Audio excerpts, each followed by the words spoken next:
Assalamualaikum warahmatullahi wabarakatuh. Ustadz, bagaimana caranya untuk membukakan hijab hati biar kita bisa fokus ke Allah? Itu pertanyaan pertama. Kemudian pertanyaan kedua, maaf, beribu maaf Ustadz, saya maaf kalau saya zikir Allah itu terlalu merasa merinding kedinginan di dalam tubuh ini. Itu sebabnya kenapa. Kemudian yang kedua, kenapa saya kalau berzikir la ilaha illallah itu selalu merasa menangis dan menangis. Saya enggak tahu, tolong. Dan kenapa zikir itu juga saya harus memejamkan mata dengan tanpa disuruh.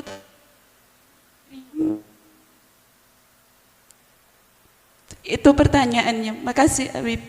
Assalamualaikum warahmatullahi wabarakatuh. Waalaikumsalam warahmatullahi wabarakatuh. Bagaimana caranya untuk membuka hijabnya hati? Kalau persoalan membuka hijabnya hati di muka safa, nggak usah 5 menit lah. Anda akan masuk di alam kasyaf, nggak usah 5 menit. Bisa dengan orang ketiga, bisa.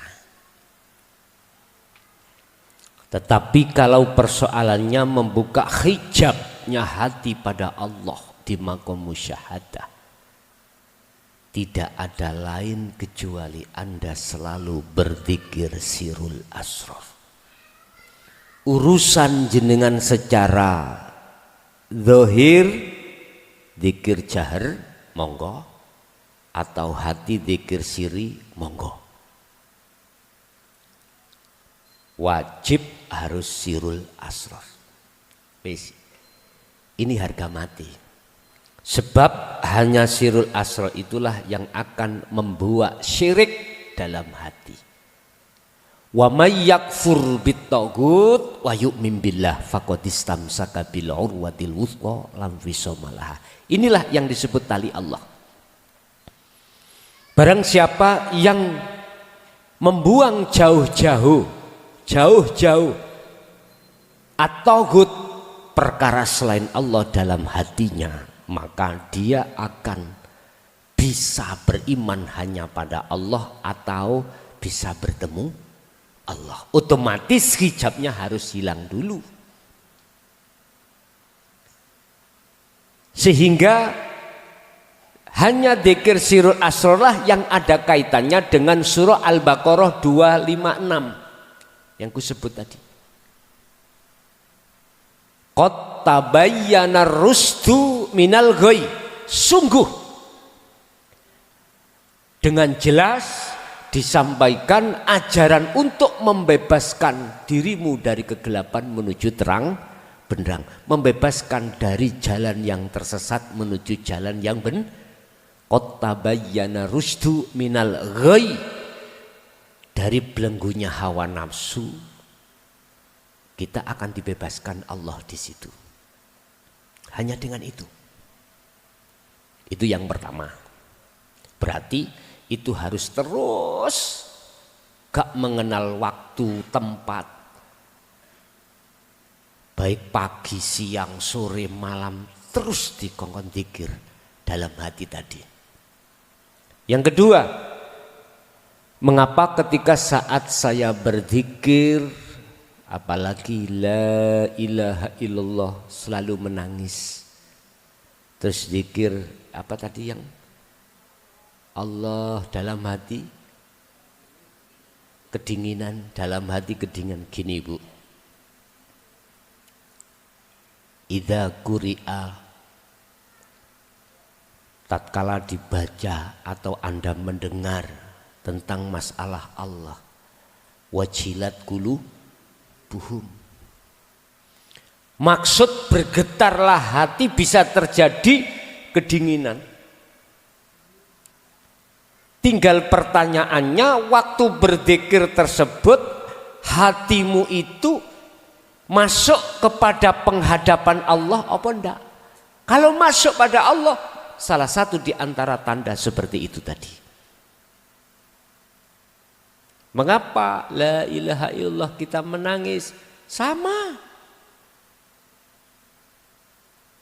Kalau hatimu betul-betul menghadap Sang Kholik di situ, maka yang muncul bangun nafsu lawamahmu, menyesali semua apa yang kedoliman kita lakukan pada Allah itu. Begitu. Fatalaqqa Adamu min Rabbi kalimatin fataba alaih. Kesalahan Nabi Adam itu bisa ditempuh dan disepuro, dimaafkan oleh Allah manakala Nabi Adam mau menerima kalimat. Adam, kau mau kembali ke surga negeri asalmu? Sedika dawuh, kula ning dunya pun sara. Kula ya mikir petek, mikir anak, entek waktuku tak gawe mikir. Sedika dawuh, oleh sebab itu fatalaqqa Adam gelem nrimo kalimatin ing pira-pira kalimat. Apa yang dimaksud kalimat ini, Pak? Apa yang dimaksud kalimat ini? Inilah adzikru, zikir. Zikir yang bisa menghantarkan beliau untuk sampai pada Allah. Makanya ketika saat kita mengikuti meneladani Rasulullah, yuhibbukumullah. Ali Imran 31, yuhbib, Allah akan menerima cintamu. Kau akan dijadikan sebagai kekasih Allah. Terus bagaimana lantas kesalahan dosa-dosa ruhaniyahku terhadap Allah yang telah menduakan Allah dengan bentuk cintaku terhadap minan nisa wal banin wal qanatiril muqantarah wa yaghfir lakum dzunubakum. Allah ampuni itu. Bagaimana dosa syirik khafiku terhadap Allah, wa yaghfir lakum wa yaghfir lahum dzunubahum. Diampuni, Pak. Sebab siapapun Anda manakala hati sudah menerima dinul haq ini, kalimat ini tidak akan pernah keluar. Kalau sudah menemukan satu kebenaran rohaniyah pada Allah, tidak akan mungkin dia akan berkhianat lagi. Gak akan mungkin. Inilah yang kumaksud namanya iman. Kalau sudah ihsan, gak mungkin turun kembali. Yang pasti bertambah. Ingat, innama yataqabbalallahu minal muttaqin. Sesungguhnya amaliyah yang hanya diterima oleh Allah iku minal muttaqin. Amaliyah yang bersumber dari orang-orang yang bertakwa. Yaitu tadi. Husnul a'mal nataiju husnil ahwal min qalbin zahidin. Bagusi laku dohir, entah sholat, entah zakat, entah poso, haji, dan lain sebagainya. Iku ditentukan bagusi ruhaniyahmu di mata Allah.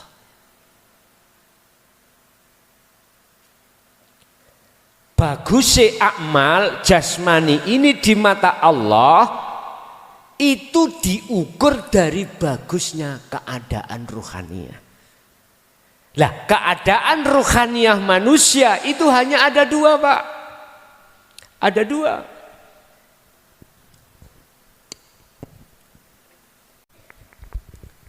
Keadaan ruhaniyah manusia ada yang min qalbin zahidin. Hati yang selalu zuhud ingersani Allah. Satu. Mingkol bin rohibin, hati yang di dalamnya isine urusan dunya. Bisa ya kuwi tok.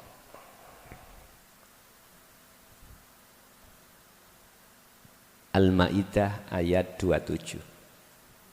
Buka. Innama yataqabbalallahu minal muttaqin.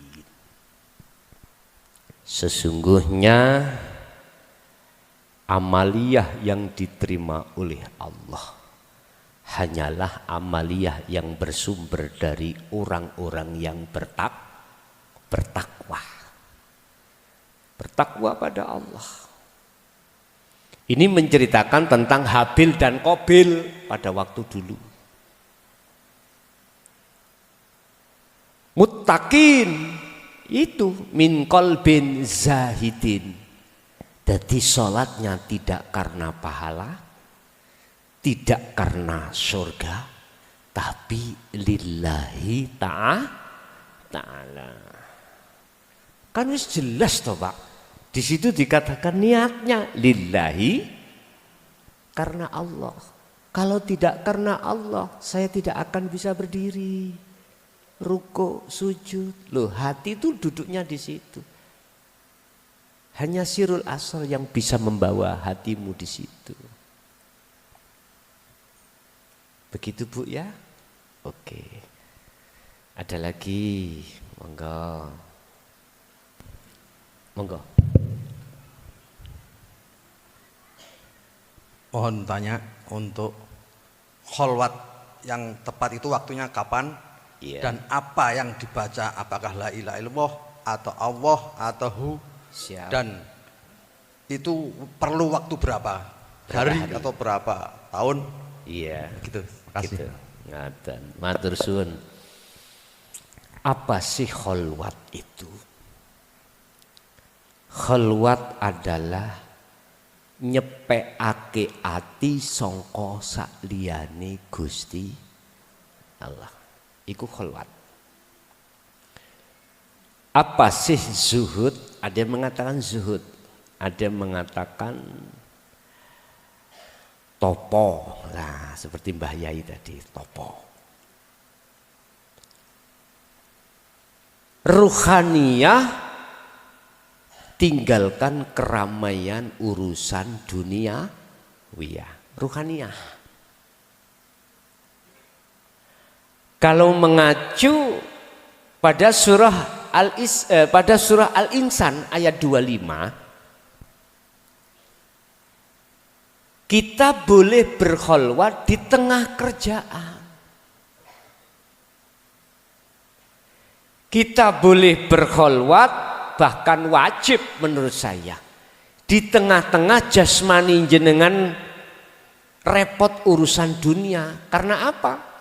Karena fungsi dan tujuan kholwat adalah meninggalkan selain Allah untuk bertemu Allah.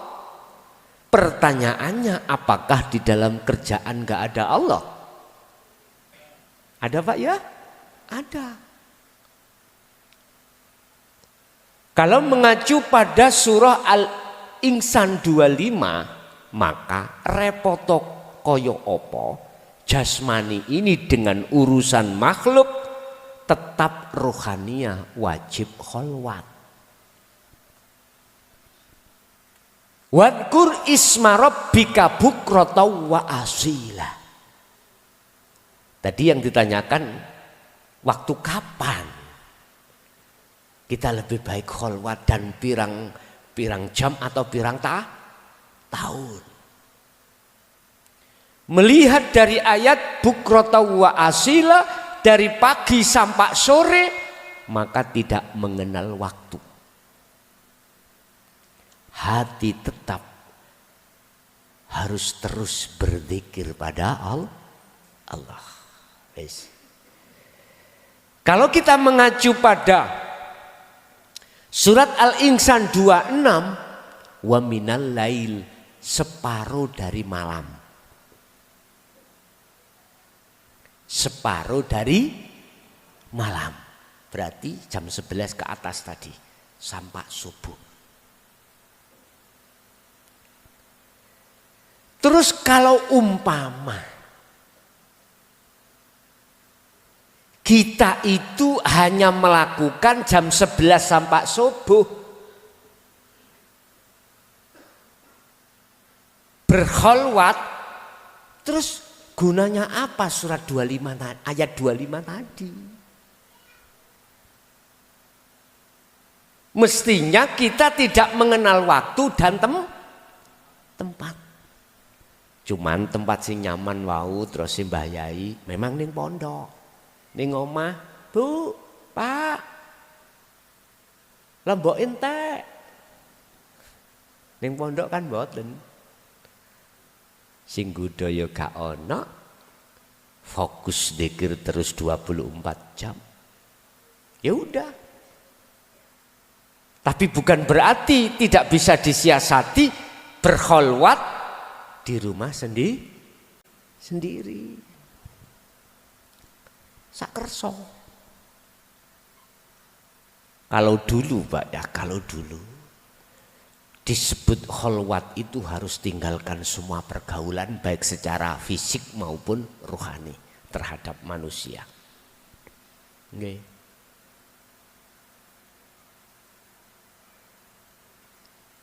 Abah iku punya murid namanya Gus Komari, daerah Kediri, kok iya Jombang niku lho, Ngoro, Junggo. Dulu itu beliau itu berkholwat itu tinggalkan keluarga Pak. Dia di Kali Konto, Kediri ada namanya Kali Konto. Di situ terus. Tapi beliau sudah almarhum. Jadi tinggalkan semuanya pergaulan-pergaulan itu. Sudah tidak komunikasi terhadap orang baik istri atau saudara, sudah enggak. Diem aja. Karena fokus hatinya terus berzikir biar tidak ada yang mengganggu. Jadi di sungai terus. Sungai. Nyapa nih sungai? Ya senang sungai.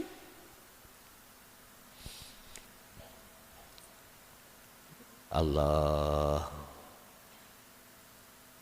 Bagaimana hal itu? Dia mengorbankan pergaulan dulu. Silakan, itu keputusan masing-masing. Kalau sekarang kita jalankan seperti itu, mungkin Pak, mungkin loh ya, yang nggak paham. Ngaji endi sih kuwi kok tambah suwi tambah gendeng. Gitu. Anak istri ditinggalkan. Kalau bahasa saya gini, oke, tinggalkan nggak masalah ke pondok. Tapi cukup pono dalam jangka waktu 40 hari 40 malam biayane keluarga. Mana? Kalau bertanya berapa harikah bisa sampai pada Allah? Kita mengacu pada siapa? Kalau kita mengacu pada Nabiullah Muhammad cukup 1 malam. Isra Mi'rajlah. Kalau kita mengacu pada Nabi Musa berarti 40 hari 40 malam. Kalau kita mengacu pada kejadian sangkan paraning dumadi, kejadian kita manusia 40 kali 3. Ibu ngandung anak 40 hari menjadi getih wungkul, lah gitu ya. 40 hari lagi menjadi daging. 40 hari lagi maka ditiupkanlah roh itu. Berarti 120 hari. Saya kalau kasih deadline Pak hanya 40 hari Pak. 40 malam. Urusan Allah nanti mewusulkan sampai pada Allah di hari keberapa urusannya Allah. Saya kasih deadline waktu itu barometer kebiasaan. Tapi ya itu, Anda harus konsekuensi dengan apa petunjuk di dalam Al-Quran tentang dzikir tersebut. Tapi tetap dikembalikan pada Allah.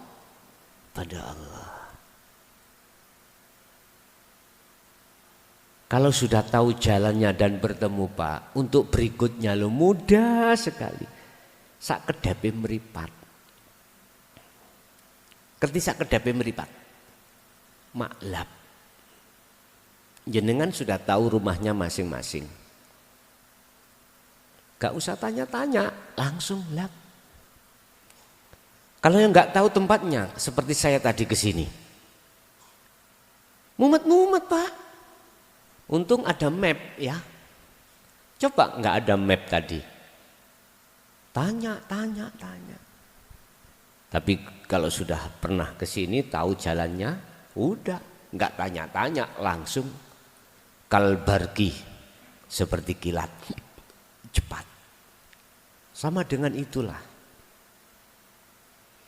Lah kalau tanya masalah waktu Pak, itu yang berhak yang menjawab adalah Allah. Cuman saya kasih deadline waktu aja 40 hari 40 malam. Dasari surat Al-Insan 25-26.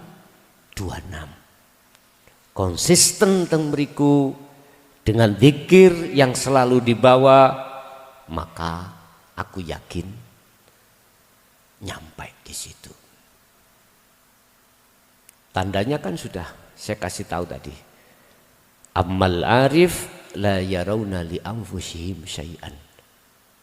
Yang kedua, yusyahiduna annal fa'ila huwallahu ta'ala.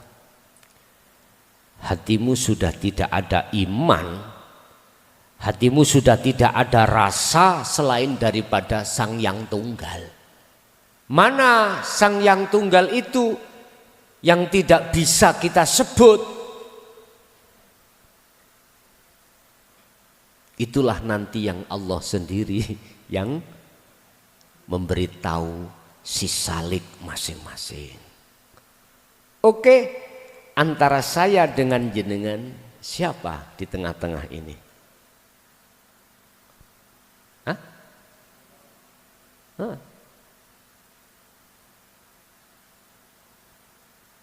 Pol jelasi Pak nih Bu. Pol jelasi. Tinggal jenengan ini masuk di dalamnya. Otomatis siapapun yang mau masuk mesti hancur. Kehancuran atas dirimu sebagai makhluk pasti akan terjadi. Pasti. Sebab barang siapa yang ingin tahu sesungguhnya Allah, kembalilah ke asalmu. Asal kita tidak ada. Adanya kita sebab diadakan yang siapa yang ada adalah Allah. Ketika saat Anda itu kembali kepada asalmu, asal Anda tidak ada, maka yang nyata adalah yang ada. Apa mungkin perkara yang tidak ada, yaitu makhluk, bisa melihat yang ada? Enggak mungkin. Yang bisa melihat yang ada itu hanyalah yang berarti yang melihat Allah itu Allah sendiri. Paham nggih? Berarti kehambaannya sudah tiada sudah. Itulah yang disebut Qul huwallahu ahad. Ahad itu di situ. Rasulullah menyampaikan hal ini, Pak. Buktinya surat Ikhlas. Tentang ahad Rasulullah mengurai dengan jelas. Mengurai dengan jelas. Kalau tidak Rasulullah menyampaikan, nggak mungkin ayat ini akan muncul. Logikanya seperti itu, Pak. Sebab banyak di antara golongan umat Islam yang mengatakan bahwasanya Rasulullah tidak pernah menyampaikan tentang ahad. tentang tauhid. Ada Pak yang bermakalah seperti itu, tak jawab. Surat Ikhlas ini menceritakan tentang Ahad. Surat Al-Anbiya menceritakan tentang Ahad. Terus lagi surat Toha ayat 14, innani anallah la ilaha illa ana, juga menceritakan tentang Ahad. Mungkinkah Rasulullah tidak menyampaikan kemudian ayat itu muncul? Enggak mungkin. Pernah Rasulullah korupsi ayat? Enggak pernah. Aku anggap yes mungkin panjenengan dereng sampai disitulah sehingga bermakalah bahwasanya Rasulullah tidak pernah menyampaikan dinul haq tentang tauhid. Nggih, enggak apa-apa. Wong namanya orang itu punya proses masing-masing. Jadi Pak, kalau bahasa saya deadline 40 hari 40 malam. Tapi semuanya saya serahkan waktu kewusulan itu hanya Allah yang menjawab begitu.